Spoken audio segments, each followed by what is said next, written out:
Vendiyse Kubako takdim edin. Hasan anası şehidimiz. Alkışlar gelsin. Fəxri Fərmanı, Mehman əmi, şəhid qardaşı, şəhid atası və qazimiz təqdim edir.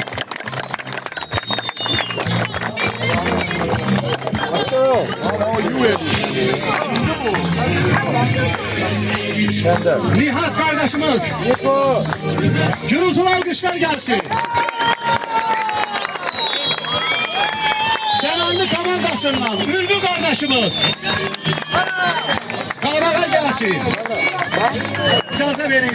Bugünkü tədbirimiz belə gözəl, möhtəşəm finalımız ettiği için sizin her birinize şehit ata-anaları başta olmakla, gazilerimiz başta olmakla bizim Veteranlar Birliği'nin sədri Erşən müəllim ve bizim igid qəhrəmanımız Kenan müəllim ve bütün qohumlar, dostlar, kənd, el, ova iştirakına göre büyük teşekkürümüzü bildiririk. Geceniz böyle olsun.